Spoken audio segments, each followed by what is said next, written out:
Okay, great. So, Ben, we've already introduced your book on the air as we began. Once again, we have with us on the air from the UK, Ben Lewis, translator and author of Zinoviev and Martov, Head-to-Head in Halle.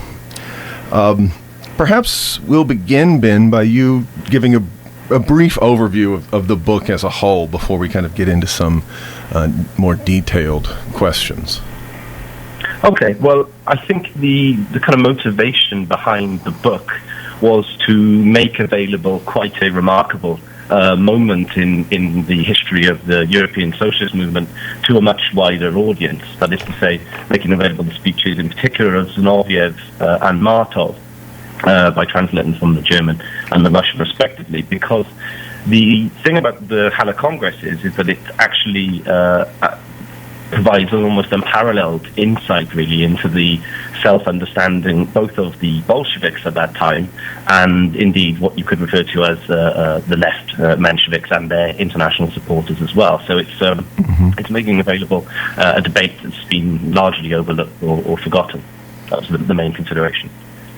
Okay, that's great.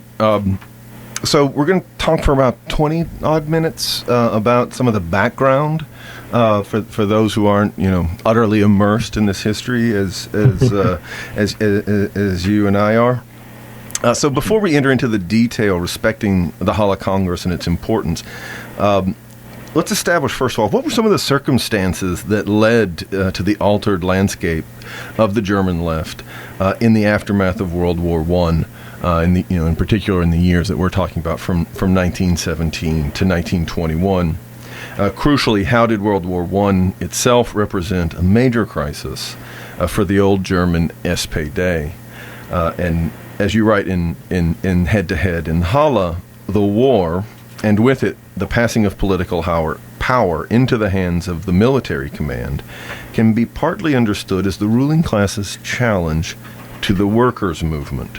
The tragedy is that the SPD was unable to rise to that challenge.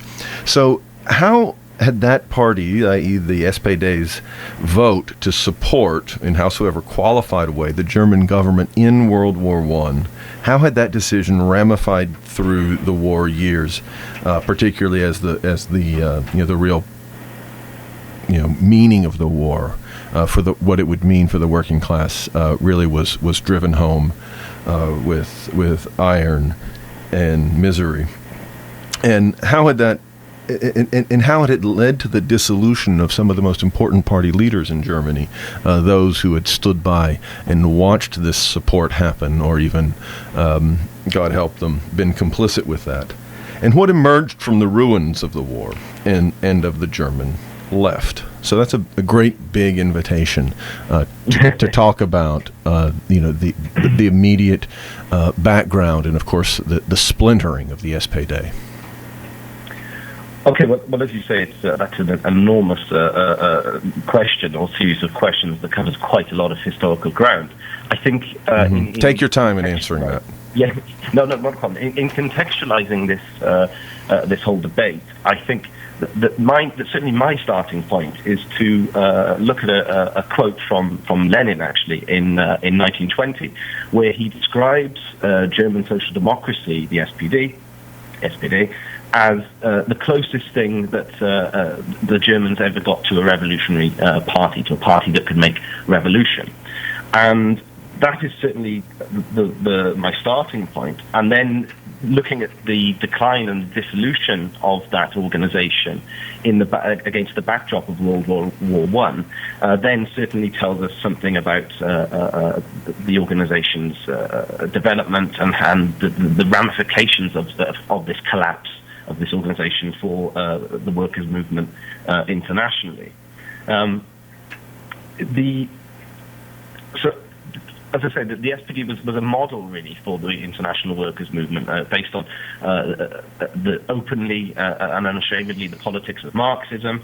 It was a real force that started to gain enormous support in society and dig very deep roots, not just on the level of politics and trade unions, but right through to working class cultural and social life, with all of its many sports associations, chess clubs, women's magazines, specialist magazines, etc. It had an enormous influence.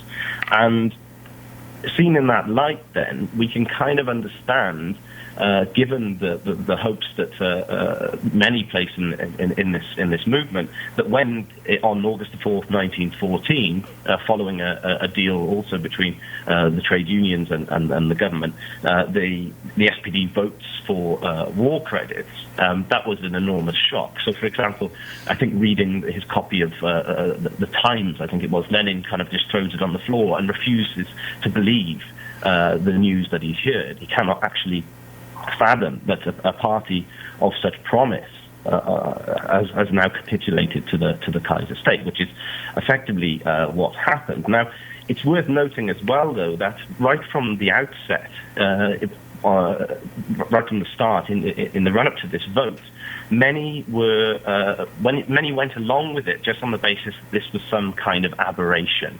The party had just kind of lost its way.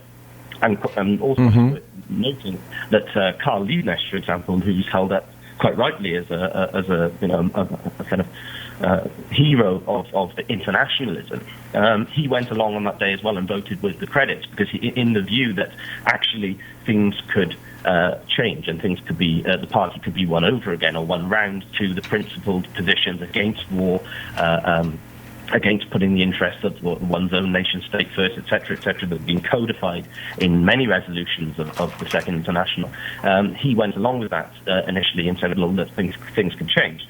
But the direct concomitant, if you like, of Burgfrieden, of civil peace that the SPD had concluded with the military high command, was also an enormous clampdown on opposition with within the SPD itself, which took different forms. So in terms of your question as to how things then developed, quite clearly there was an opposition that took several forms. The party leadership and the state clamped down in particular on what you could call the radical internationalist wing that really upheld, as I say, the resolutions and politics of the Second International War, such as Luxembourg and Liebknecht. There were many conscriptions, for example, of people involved in that kind of activity. But the most significant movement of opposition came really in and around the aforementioned parliamentary deputies, many of whom, like Liebknecht, had actually expressed doubts in private, but put the kind of unity of the party first, and they gradually consolidated themselves, as it were, into a quite a vociferous and obviously well-known opposition, because they were actually speaking out in Parliament particularly against the annexations that were then occurring as the war went on, and the kind of horrific reality of it became manifest. And that's really the birth of the independent social democrats around people like Hugo Haase, but also beyond the kind of parliament, into people as Karl Kautsky and indeed Rosa Luxemburg and Karl Liebknecht. So there were moves right from the start, really, that start to manifest themselves and to shift away from the position that the SPD had adopted, to the point where, for example, the military high command would publish letters in the SPD press saying to the readership, we will ban you if you continue to make critical comments on bread distribution, for example, during the war. That was how, just to get into our minds, that's the kind of level of collusion, intertwining that there existed between the SPD and the state at that time. It was a huge shock and a real defeat for the workers' movement, not only in Germany but internationally. Good. Okay, that's great. So you're talking about the context for the first splint, the splintering of the SPD into two factions. One that's really supporting the war, and one that over the course of the war really felt like they could no longer take part in that and splinter off. What time is? Give us a sense of like the timeline of that, and also of the trajectory of the far left, of Liebknecht and Luxemburg? Okay, but yeah, it's just worth making the point, actually, which I didn't the first time around, is that the birth of the USPD was not made on a decision to say, okay, we're going to split now, things have got too far. It was actually a decision from the SPD party leadership itself to expel initially I think it's 33 parliamentary deputies, which had voted against further war credits in 1916. And then they were expelled from the parliamentary faction initially, and said, "Well, you're no longer part of our SPD parliamentary faction." But then they were also kicked out of the party in early 1917.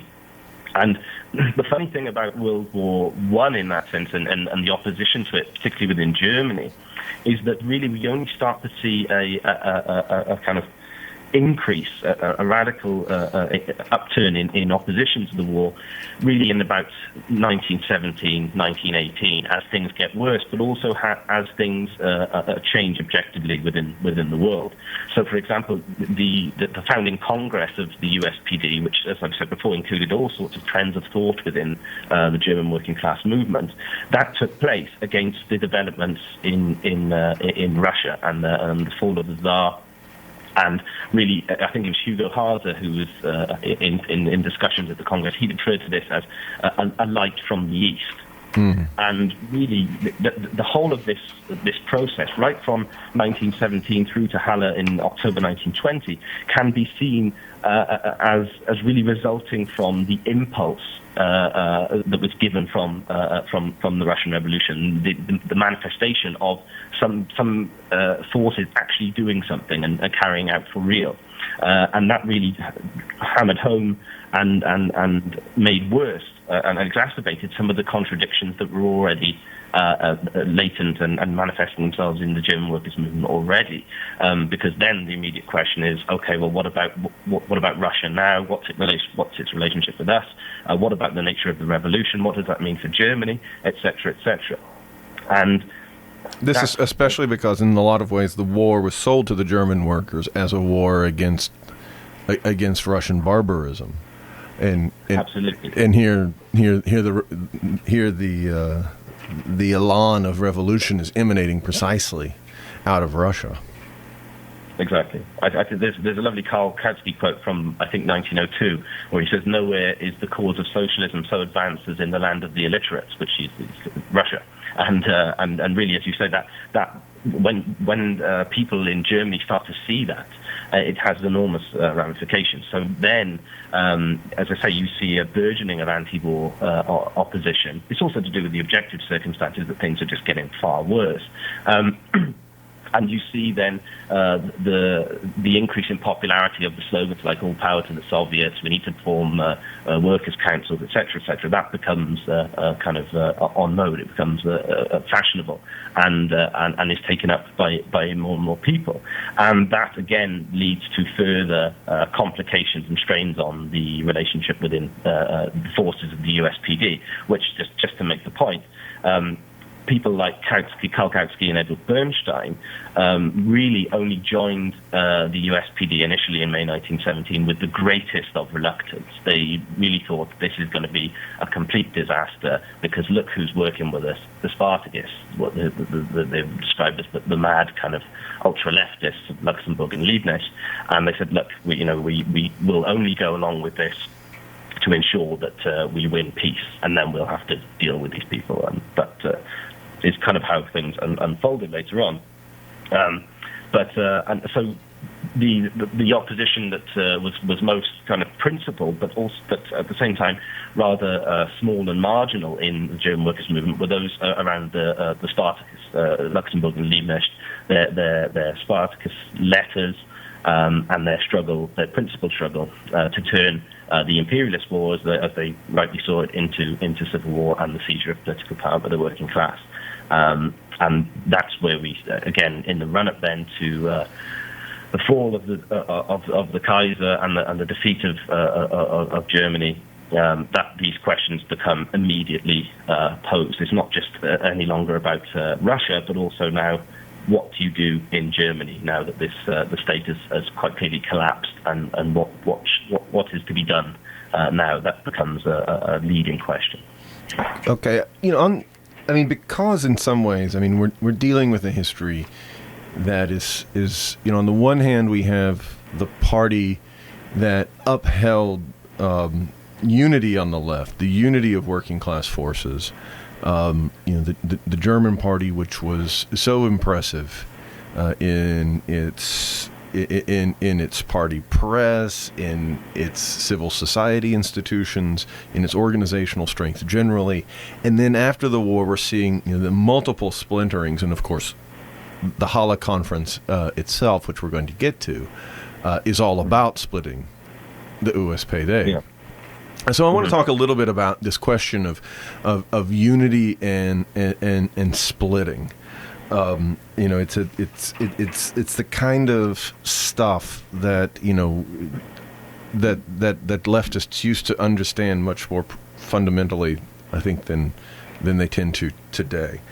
So describe the process whereby the discontent with the pro-war faction of the party, you've already done this a little bit, and how the eruption of the revolution affected the dynamics and prospects of the German left in February 1917, exactly this time when Hasse is talking about the light emerging from the east. With the fall of the Tsar, and again with the Bolshevik Revolution in October, which of course changed, which made that light, so to speak, blinding. Also address in this context the Spartacus Bund, which of course is in some ways the first splinter. The party that was established by Liebknecht and Luxemburg was extremely weak, but in some ways the first. The foundation of the party that becomes the Communist Party. Because you praise it for striving, for upholding basically the line of the Stuttgart Conference in 1907. That obviously, and you have again here said, that they've carried on a principled struggle, but at the same time they could only do that by breaking away from. Being expelled by their conference. So what were some of the problems with unity going into the war? Unity that then turned into being disciplined by being subject to party discipline of a party that turns out to be of a very different type than perhaps some of these intellectuals and revolutionaries had imagined. And then how did so to speak, in one way, belated splinter or premature, depending on how you look at it, lead to the isolation of the great radicals, Liebknecht and Luxemburg? Well, there's quite clearly a lot of stuff there in terms of what actually happened and what does that tell us about splits and unity. Because you said that the Halle Congress is about splitting. Well, equally, you could say it's quite clearly about unity. It's about the rapprochement of hundreds of thousands of advanced German workers into a single organization.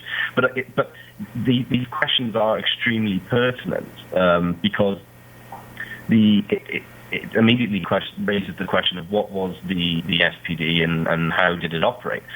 I think there are both objective reasons and subjective reasons, if you like, for why the Spartacus opposition was initially and indeed and not until 1920 not really any kind of force. It was marginal.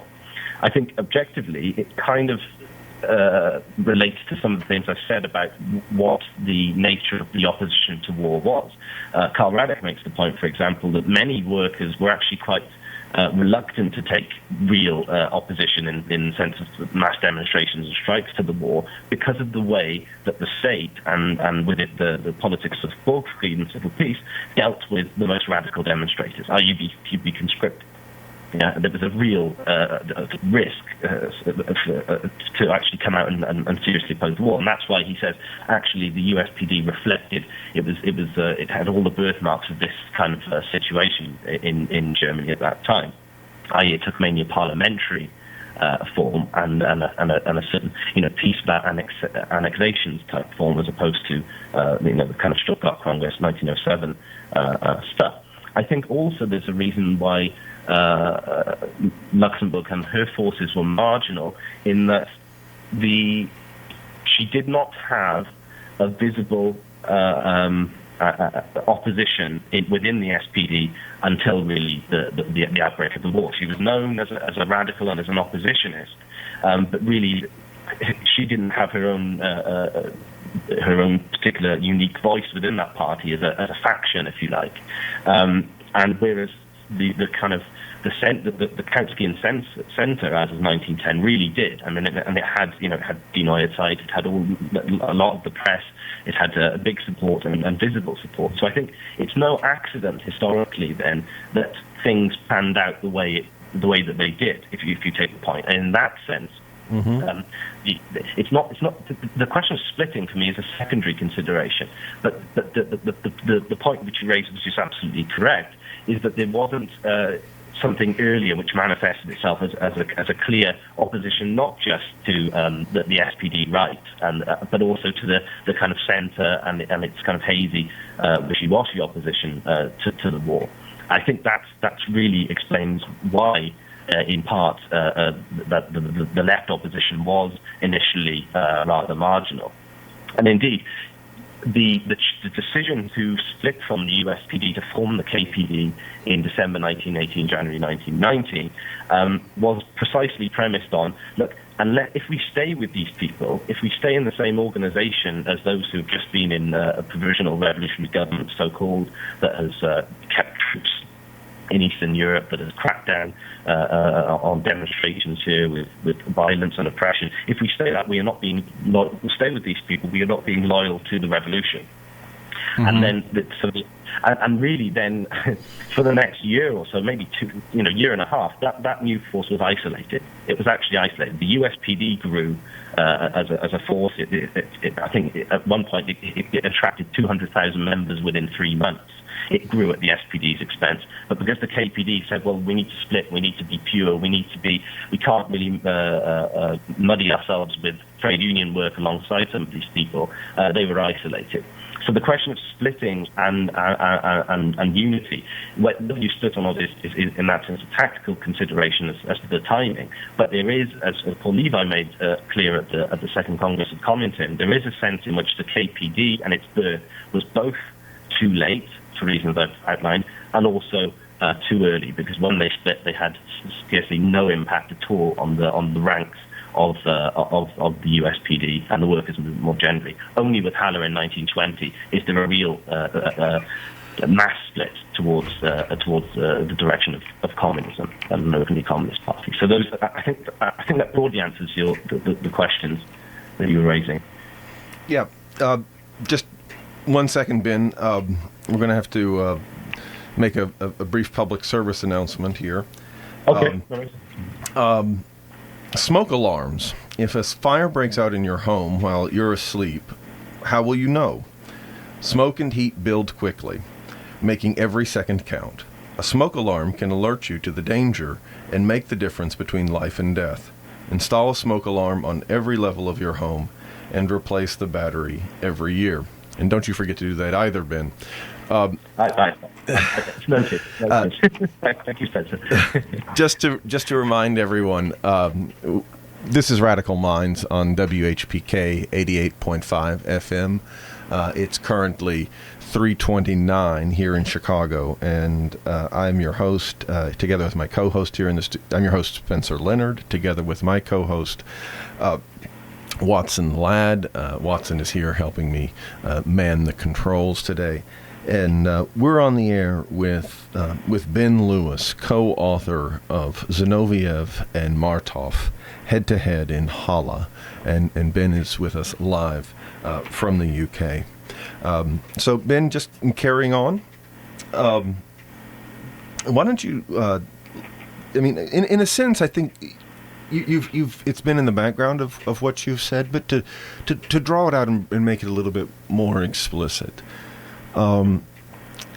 If you could talk a little bit about how the crisis, in a sense, we're talking about a crisis within within Marxism, a crisis because, of course, ultimately all of these positions are debated in terms of Marxism to a large degree with theorists on different sides, for notoriously Karl Kautsky and Luxemburg early on, but many others.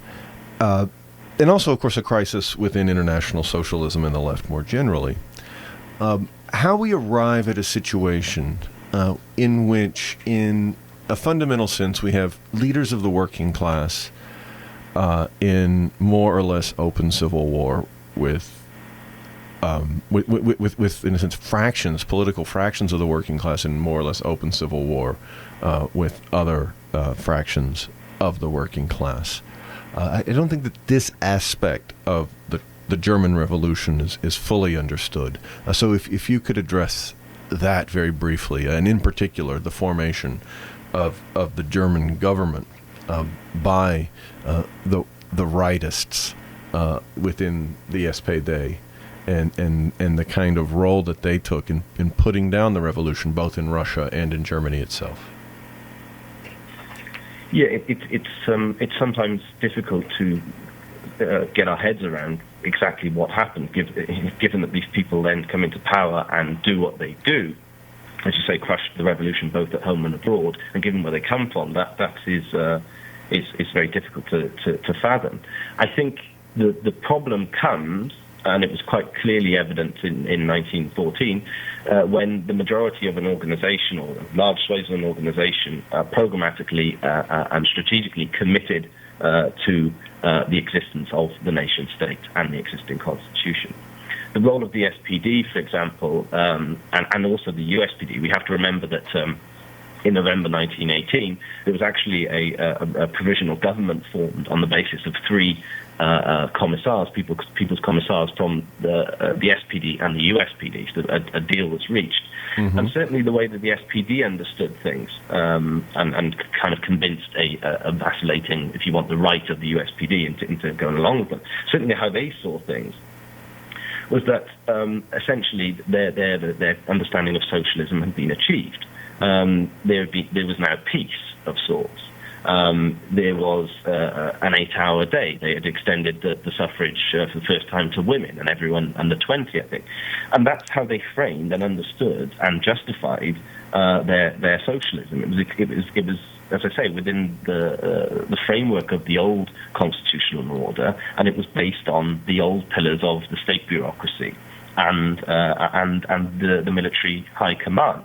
So, for example, even though you had this government, none of the commissars were actually had a ministerial post. So a lot of the old ministries continue to exist under their tutelage, if you like, or observation. So the example I point out in the book, which is just ridiculous, is that as part of this so-called socialist government, Karl Kautsky was sent to watch over the affairs of the German foreign ministry, led by one of the most hated reactionaries, Wilhelm Solf, whilst they were actually not just strategically positioning troops and bringing them back to kind of hold back revolution at home, but they kept troops in Eastern Europe, did deals with the Entente on several levels to hold back the Russian Revolution. And Kautsky was meant to look over this, but they packed him off to go through the archives of the foreign ministry and investigate the causes of World War I, which is actually quite useful stuff. Kautsky's written some quite interesting things on the origins of World War I, but nonetheless, everything, the core pillars, if you like, of that old state apparatus remained in existence. They were not, as Marx and Engels spoke of, zerbrochen. They were not smashed, and they were allowed to continue. And in that sense, the SPD was it understood itself as a caretaker government to restore a kind of order, but with concessions and gains to the working class. Not least some of the deals that were signed between German leading industrialists at that time and the German trade unions. So that's really, I think, how we get to that situation. But it does, in terms of understanding it strategically and politically, it does result from a view which is that you can introduce socialism through the existing constitutional order, and that was quite clearly nonsense. So anyone who challenged that was treated rather badly and subject to all sorts of repression, as we saw, for example, with the attack of General Lequy on the People's Naval Division in Berlin in December 1918, etc., etc., etc. Not least then the civil war that opens up effective civil war that opens up in January 1919. So I think that's how we can locate it, but it doesn't, as I say, make it any easier to kind of fathom in terms of actually what happened. Ben, I think my co-host Watson has a question for you. So Okay. So this debate over the feasibility of introducing socialism within the existing order is a debate that happens earlier in the party's history in the economistic debate, where Kautsky and Luxemburg take the side against Bernstein. So how is it that over the decades since that debate, which is in the early part of the 20th century, there's this sudden shift to where the SPD, led by many of the people who were, Kautsky himself and also his sort of surrounded by his comrades, takes on the position that they once fought so hard against? And is this in some sense already implicit in the vote for war credits, that there's going to be this concession to the existing order? Or is it something that develops as a result of the experience of the 1919 revolution? I think that is extremely hard to locate. Part of my research is actually looking at the development of Kautsky's understanding of working class rule. And quite clearly, if you go back to, as you quite rightly point out, if you go back to the polemics he and Luxemburg led against the revisionist wing of German social democracy, they were absolutely clear that you can't just take over the existing states. Structures, that they have to be broken, that they have to be subordinate to the will of the masses, etc. You need to create a state along the lines of the Paris Commune. A good text, for example, in that regard is Kautsky's Republican Social Democracy in France, which I'm currently finishing for publication next year as a translation. I've recently written something on Kautsky's Guidelines for a Socialist Action Program in Germany, which he wrote in January 1919, just a few days before Luxemburg's actually murdered. And he seems to be playing quite a clever game, a rascally game, if you will, with some of the old concepts that he defended, such as the Democratic Republic, etc., and applying them in a kind of dishonest way and gutting them really of the content, the revolutionary content that they had in Marx, Engels, and indeed the early Kautsky, to justify the existence, in particular, of the SPD-USPD government in November 1918, of which, at this time, remember, Kautsky is actually still a USPD member. He's looking for some process of rapprochement with the SPD, and perhaps that explains his agenda as well to some extent. But tracing exactly where it came is rather more problematic. It's something I've committed myself to studying for at least a couple more years. So I suppose I have to get back to you on the when question. But it's certainly the case that there's a almost 180 degrees flip between, say, 1904 and 1919 in Karl Kautsky. Ben, let's at least try to edge up towards the Halle Congress. Yes. The Congress represents an attempt. I mean, obviously, one of the fundamental issues, in many ways, the issue was affiliation to the Third International, and fusion with the KPD. So, how did that represent a belated attempt, once again, to bring to bear the force of the Russian Revolution on the German left, and how did the kind of the history between 1917 and 1920 weigh upon that moment? Since besides Luxemburg and Liebknecht themselves, and of course Leo Jogisha, being murdered with the tacit approval of their erstwhile comrades in the new government, there were many other casualties, both figuratively and literally speaking, of the failures of German leftist politics. How did those ghosts, if you will, haunt the Halle Congress in 1920? Well, in terms of the bringing to bear the Russian Revolution, the the Halle Congress essentially, in the aftermath of the Second Congress of Comintern, placed itself in the tradition of mass communist parties, openly communist parties that no longer call themselves social democratic, but they're modelled on doing what the Russians did essentially, and that was the point. Since in terms of then the problems that perhaps manifested themselves in 1920, but also the problems that came between that, say, 1919 and that time. I think there was a hell of a struggle to get this revolutionary unity and form this mass communist organization. There were splits to the left, for example, in that many in the young KPD did not want anything to do with the USPD rank and file. They believed them to be radically compromised after the experience of the SPD-USPD government, for example. But there were also, as I briefly alluded to, there were splits to the right. So it wasn't just Kautsky that was looking for rapprochement with the SPD. It was Bernstein, for example, by, I think, February 1919, had established some kind of Center for Socialist Unification, which lasted about a month. And he was back. He tried dual membership of the USPD and SPD for a time. And that eventually that didn't work out. So he was back fully fledged in the SPD.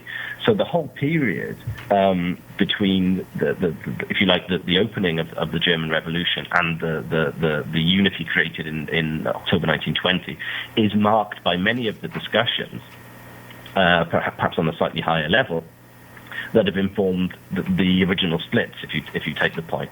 What is the attitude towards war? What is the attitude towards the Entente? Should we rebuild the Second International on some kind of reformed basis?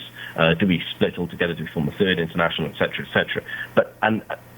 It looked as if, given the tensions between the USPD and the KPD and the fact that they, in large parts, didn't want anything to do with each other, the guiding light, again, to use this light metaphor, the thing that kind of held it all together and brought these forces together was precisely the existence of the new Third or Communist International, which came about in March 1919. Mm-hmm. Yeah, let's talk about that a little bit, because you've already made reference to the Second Congress, which of course was much more significant than the first, to which it was very difficult to attend. Hardly anyone could even reach in the midst of the Civil War, and of course it was at the Second Congress that Lenin's left-wing communism and infantile disorder was distributed among the delegates, and also Trotsky's terrorism and communism. Yeah. And so against that background, in a sense, against if Lenin in left-wing communism is really speaking for the Bolsheviks as a whole and trying to reorient the left after the tumultuous years of 1917 to 1919. What is the real burden of Gregory Zinoviev's intervention? His coming to Germany, his taking part in the Halle Congress, and his giving of this dramatic 4-hour speech in the Congress. What is the project or the agenda that he's bringing from Russia, and how are his colleagues and comrades in Germany trying to use the prestige of the Russian Revolution to really force questions upon their comrades that have been too long avoided within Germany itself? Well, the role of Zinoviev in Halle in 1920 is to effectively... Halle is the first Congress in the European left where the so-called 21 conditions will be decided upon, the 21 conditions of affiliation to Comintern. And the reasoning behind those conditions was essentially that, unlike, as you say, in the first Congress, where a handful of people actually attended, some at great cost to their own well-being, the Second International was now getting pledges of support and interest from very large mass European socialist organizations, such as the Socialist Party in France and Italy, the USPD in Germany, and elsewhere as well. Norway is another example. There were lots of requests, either of requests to affiliate or interest in affiliation.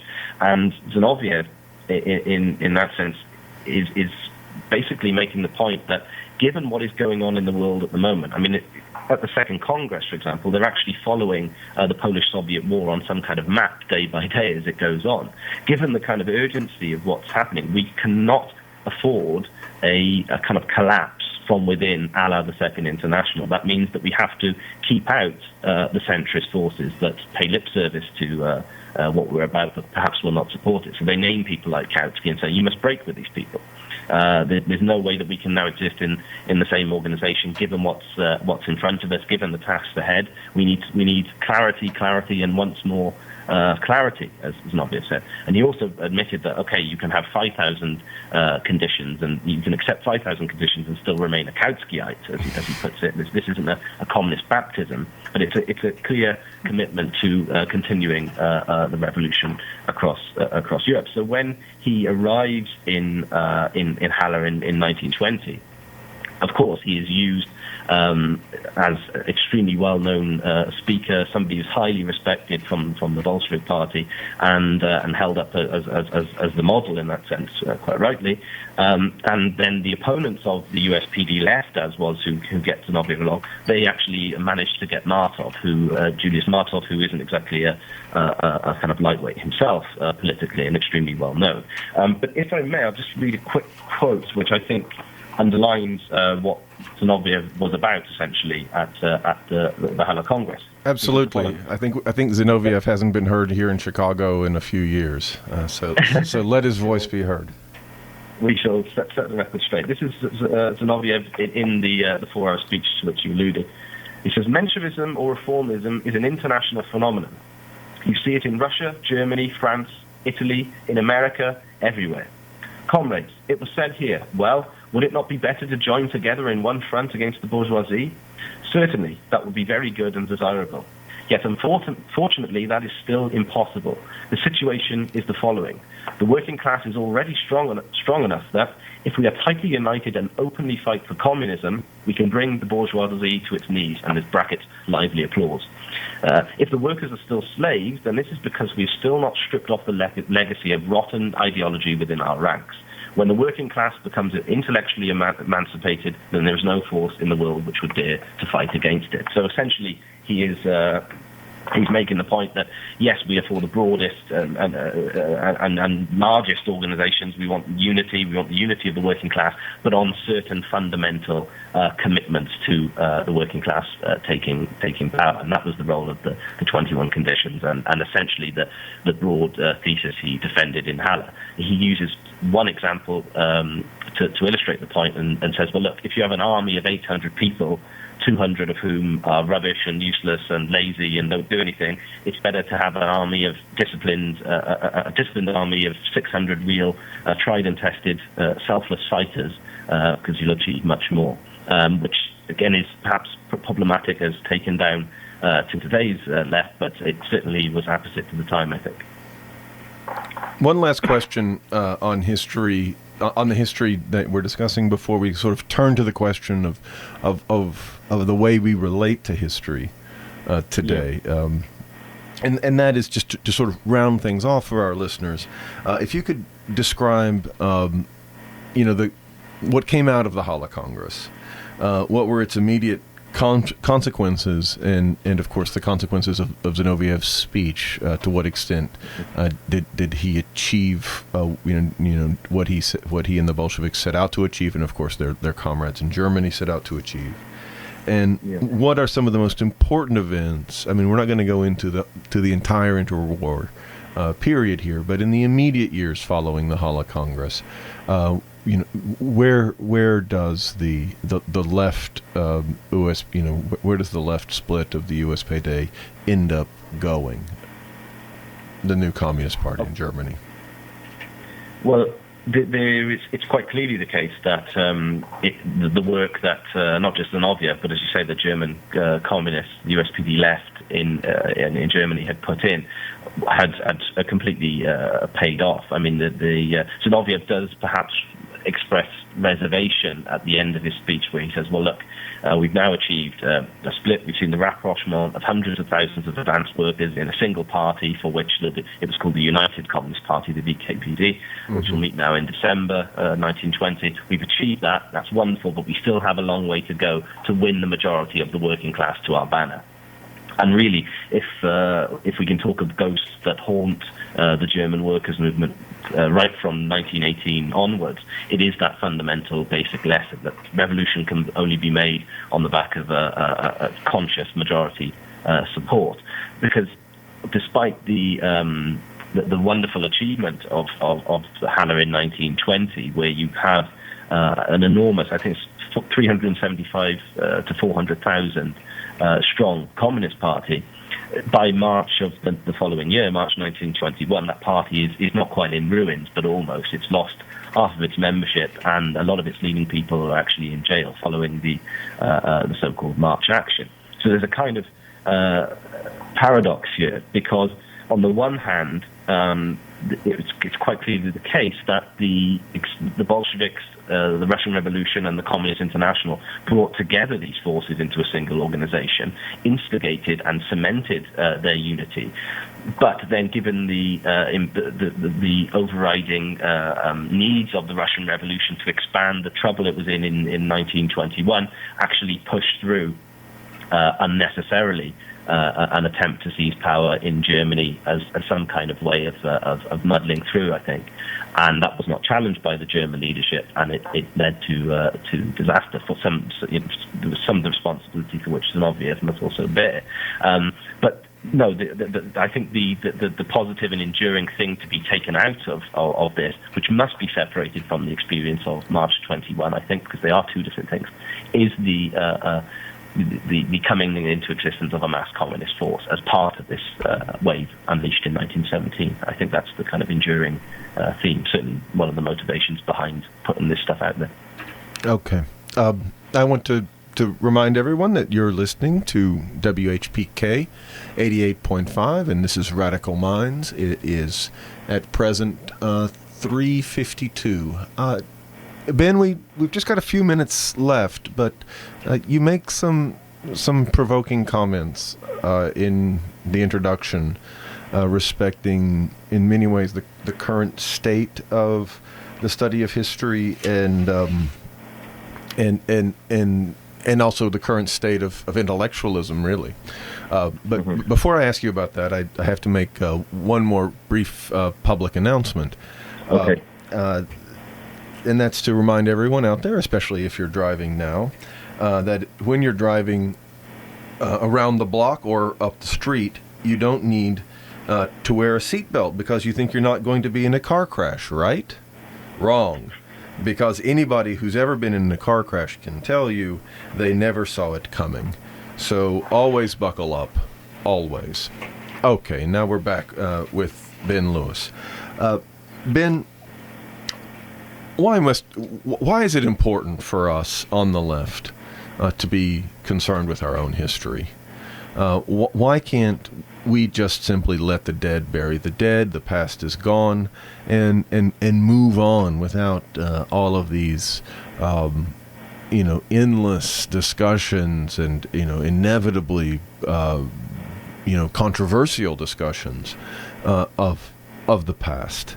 And why is the left driven back to a reconsideration of its past over and over again? And in that context, what's the role of research and translation today?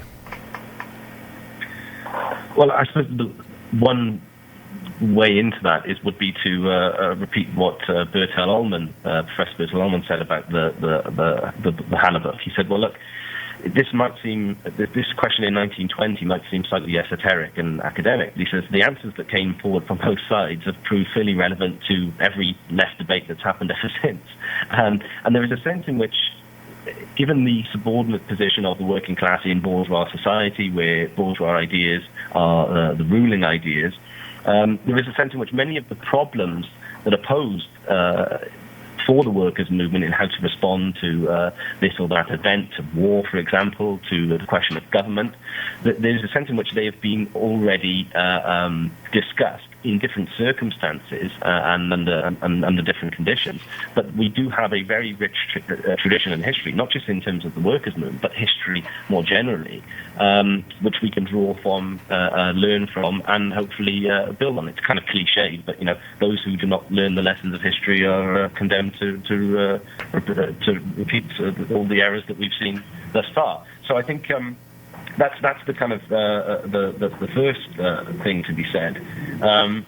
And I think in that sense, Marxism's strength is that it's profoundly historical. It doesn't allow itself to be exhausted by the parameters of existing society. It learns from human history and experience beyond, and actually looks to locate our position, our society within that general framework. So I think hindsight is extremely important. But that said, I think history, as much as it's full of treasures and riches, it's also open to obviously to silly and stupid interpretation and to real problems. And I think some of the way in which the left understands its own history at the moment, quite understandably given the defeats we've been through, is quite problematic. So I think in terms of research and translation, one of the things that certainly motivates me is just to look actually how little of the stuff particularly in German, but there's also Russian questions, etc., how little is available for us to actually engage with and understand. And what that tends to feed into, unfortunately, is a kind of view of Lenin, Trotsky, Stalin, Mao as kind of people who delivered a message from on high, as kind of manna from heaven. And I think that kind of decontextualizes the arguments and really doesn't lead us to understand what exactly was going on. So there's history in this history. But I think understanding the debates which were unfolding, looking to grasp both sides of the argument, the limitations of perhaps both sides, rather than just saying I'm with Lenin against Kautsky, I'm with Luxemburg against whoever, I'm with the KPD against Levi. I don't think that's sufficient historically, and it doesn't allow us really to actually appropriate the riches of history. I think it actually puts us in more of a trap, as it were. So I think that's at least some of the motivation behind this book. That's why Lars translated the Martov speech, because we want to try and set this up in its context and to really let the arguments speak for themselves, as it were. I want to. In some ways, it's history that divides the left more than any other thing.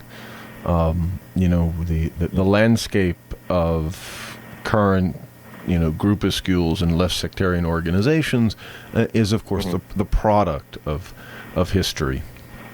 And so, you at one point in your book, you say that you hope that your book will stimulate discussion in reviews and left meetings, on internet forums, and elsewhere.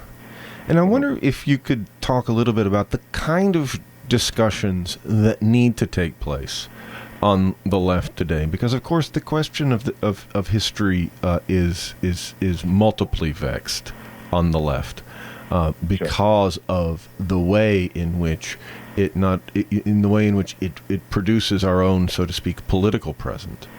And so I wonder if you could reflect a little bit about working through the history of the left and the relationship of research to that problem. Well, I think the first point that needs to be made, I quite agree with you that history has a divisive role on the far left, but history should not unite the left. I think that's where we have to see the limits of history as well, and that's unfortunately the case with a lot of, as you say, the left groups today.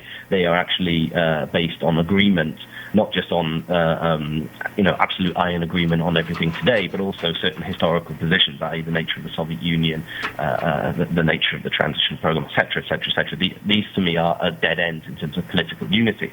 But nonetheless, history can inform and enrich our understanding of the world today. I think that's what it must be, and that's what its role must be. So in terms of political unity, that must be based on political ideas and a political program for the here and now. But that does not mean that we forget and ignore and downplay real historical divisions and different interpretations of key events, because they are, as you say, they live on in some ways in us today, and it's important to take those absolutely seriously.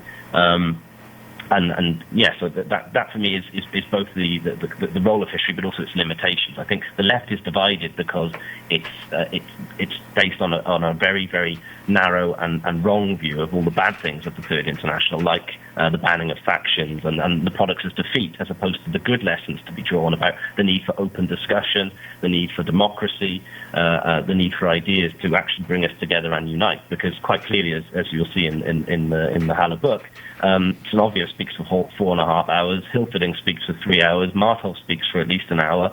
These were not just unity on the basis of being thrown together and whatnot. They were actually products of serious and rigorous discussion and polemic, and that's actually, I think, one of the main things I draw from this whole experience, is that unity must be fought for in a principled fashion in the here and now.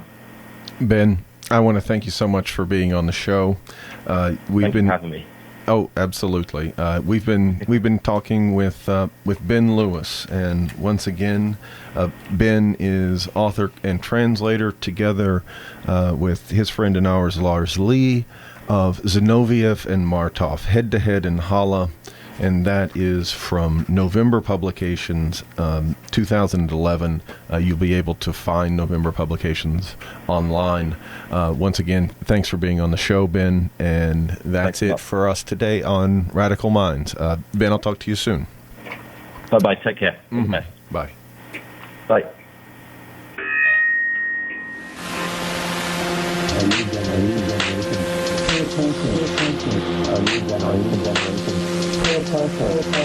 Our new generation.